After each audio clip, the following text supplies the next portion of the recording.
Now we realize, after seeing the scenario, that who has the monopoly on terrorism? And according to me, terrorism is a monopoly of the politicians. According to my understanding and survey, terrorism is a monopoly of the politicians.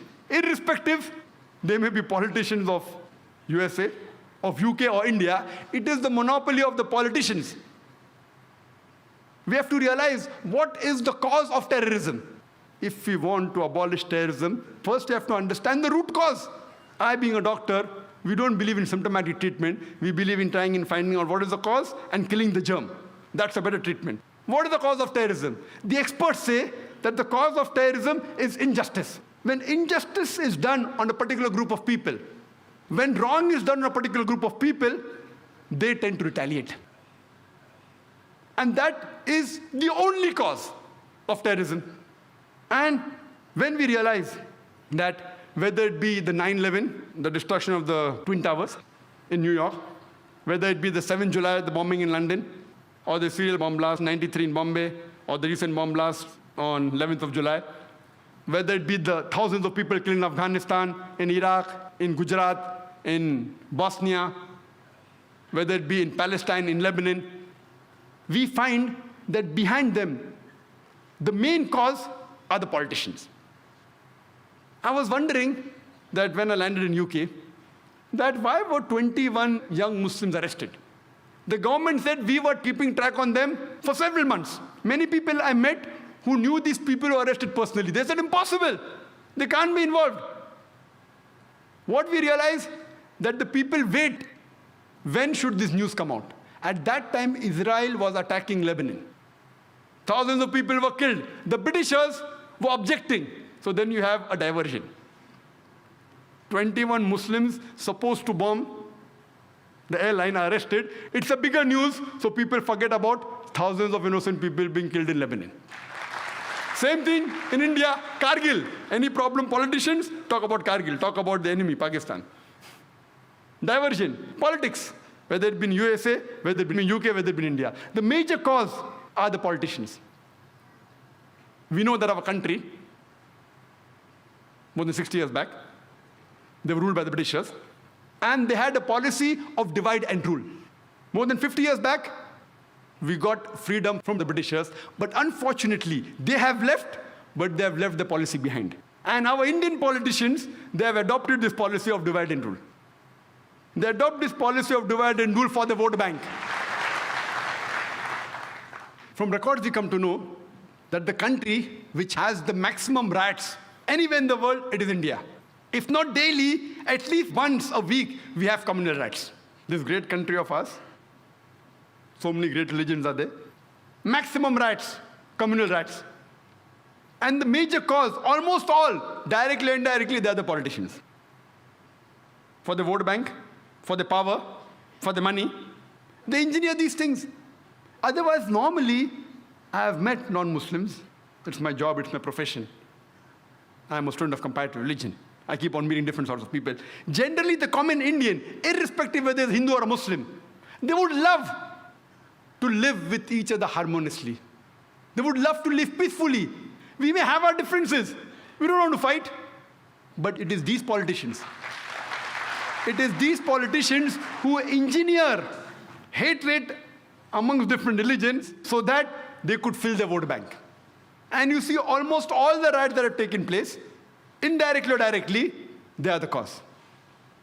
We know that a few years back, there was a political gimmick. The Babri Masjid and Ram Janmabhoomi issue. You know Babri Masjid, Ram Janmabhoomi issue in Ayodhya? I would like to know how many of us Muslims and Hindus knew about Babri Masjid and Ram Janmabhoomi before the politicians made it a gimmick. How many of us knew? I had never heard of this, Babri Masjid. And when I asked the common Hindu, he had never heard of this. Only after the politicians made it a political gimmick, people knew about it. And we know, on the 6th of December, 1992, they wanted to have a big procession, a gathering at this site. The Supreme Court had explicitly said that no gathering anywhere close to the disputed site. A group of politicians, They make it a political gimmick of Ram Janmabhoomi issue and the Babri Masjid issue. They want to gather on 6th of December. The ruling politicians know very well that they have the Supreme Court backing. They could have easily stopped the gathering, easily. But then they think, if I stop, I may lose vote. So they let the gathering take place. The gathering takes place, and then they say, spontaneously, the thousands of cars were gathered there. Spontaneously, the Babri Masjid was destroyed, spontaneously. You know, there was live recording on the various satellite channels. We know that with trishuls and lathis, how can you get down a structure? Is it possible? No. They had planted explosives. With this pre-planned act, that planted explosives, anyone can see. You don't have to be a specialist of military. You can see it with your eyes. That explosive were planted, and that's how the structure came down. Can the structure come down with lathis and trishuls? Maybe George Bush saw this. 6th December 1992, that's how he had conducted the inside job of 11 September. Time does not permit me to speak about the inside job. That requires a lecture by itself. Inside job of 11 September. Many Americans have spoken about that. Maybe he saw it and he got the idea that let's conduct in New York also. Later on, what happens? This emerges into riots. Throughout the country, there were riots. It is the largest riot after partition in the whole country, where tens of thousands of innocent human beings were killed, mainly Muslims. Who's to blame? The innocent Indians. They are instigated by the politicians. Fight, kill the opposite religion people. Instigated, innocent people, they get instigated, and they do the act. We know that even in Bombay, one of the cities that was maximum affected was Bombay. Even during partition, the riots that took place in Bombay was the worst in the history of Bombay. Even during partition, so many people were not killed as during the December 92 and January 93 riots. The police, if they wanted, they could have easily prevented the riot, very easy. With the backing of the reserve police, with the backing of the military, easily they could have done it, but they did not do it. Most of them were silent spectators. Some were good, they tried, but they were in a minority. Majority were silent spectators, some were party to it. I'm aware that even the police is controlled by the politicians. So the police wants to do something, the politicians come in between. So the blame goes back to the politicians. Later on, the government appoints a single judge commission to appease the minority. And they appointed Justice Sri Krishna. It was famously called as the Sri Krishna Commission. And we know that Justice Sri Krishna, he was and is a devout and a practicing Hindu. But at the same time, he's an upright and honest judge, just like how we have Justice Suresh here. An honest and an upright judge. The verdict he gave, it did not go down the throat of the government. It takes a few years. And he had analyzed the full cases of the riots. He spoke with the politicians, with the police. Individually, he visited 26 police stations, analyzed the records, spoke with the police officer, junior and senior, spoke with the victims, spoke with the media, and after a great deal of research, he presented, we have this damning verdict of Sri Krishna Commission. He even gave suggestions, how can we prevent these riots? But, you know, it takes time.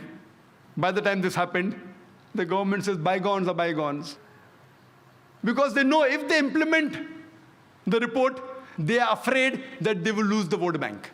At that time, to appease the minority, they appointed the commission. How many commissions? I don't know. I don't know how many commissions have been implemented. I think Justice Suresh can tell. How many commissions that they appoint have really been implemented in India? How many? So here we know it is just delaying tactics.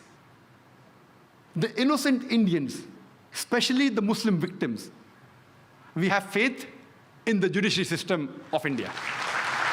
If the politicians betray us, if our other citizen fellow members betray us, if the police betrays us, in this country, we have yet faith in the judiciary system.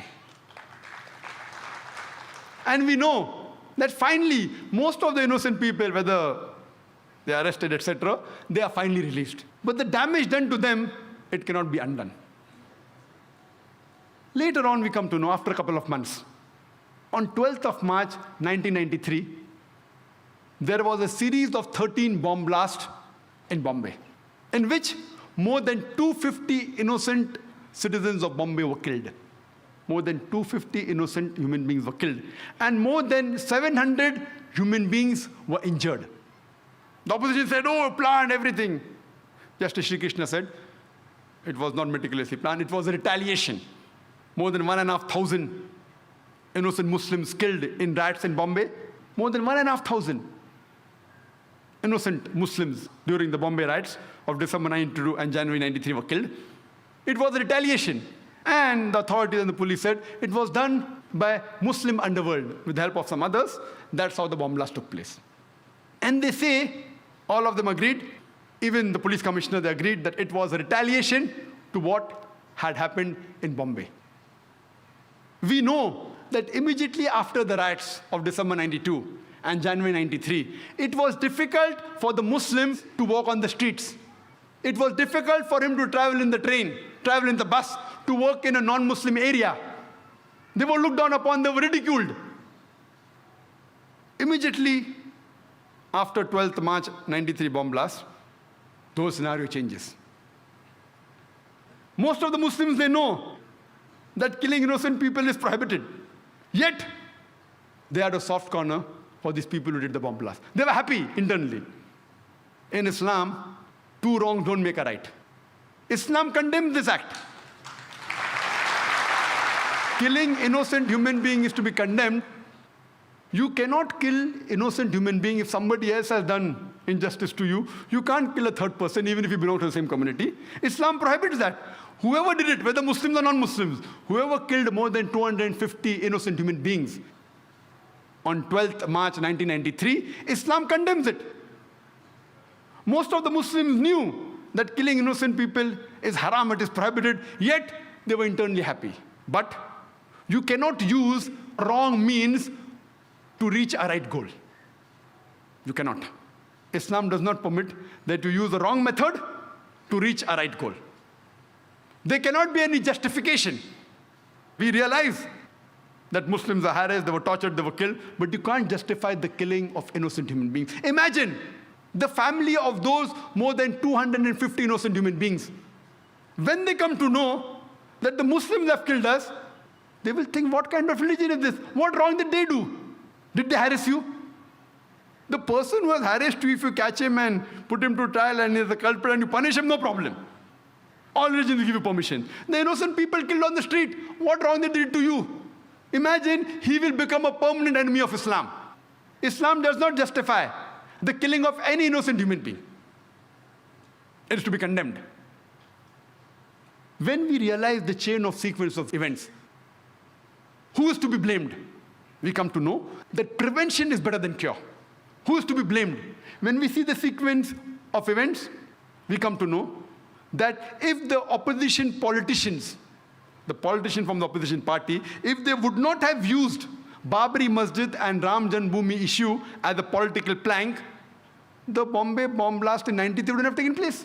Later on, the politicians in power, they could have easily prevented the gathering. They could have easily prevented the destruction of the Babri Masjid. Easily. They had the Supreme Court verdict. They had the military, they had the police, but they were afraid that if we do it, we'll lose vote bank, so they let the destruction take place. Second people responsible are the politicians in power. Third people, the innocent Indians, they are instigated against the minority. And they involve in killing of thousands of innocent Muslims. They are too responsible, but they're innocent people. Fourth people responsible is the police. The police could have easily prevented the riots in Bombay or anywhere in India, easily. The normal civilians, we aren't military trained. We cannot fight with the police. It's easy. It's very easy for the police of any city, especially Bombay, to prevent the riots. Very easy. Preventing terrorist attacks is difficult. I'll come to it later on. But riots is very easy. Easy. But they didn't do it. Some were afraid. There were a few who went out of the way and helped the innocent victims, but the majority were silent spectators. Some even were party to it. Some who were silent spectators, they were afraid that if we went against the politician, we would have been transferred. They too are to be blamed. Fourth people to be blamed are the police. Fifth, last, but not the least, the people who committed the bomb blast. Islam does not give permission to use wrong means to reach the right goal. All 5 categories are to be equally blamed. If you want to stop terrorist attacks, go to the root cause. Stop the injustice. Stop the wrong done to a particular group of people, and terrorism will stop.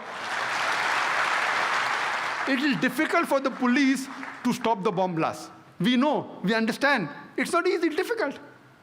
But to stop the riots, very easy. Same case. You see most of the riots that took place in India, they have the same sequence, same people are involved, the details may differ. Same group of people involved.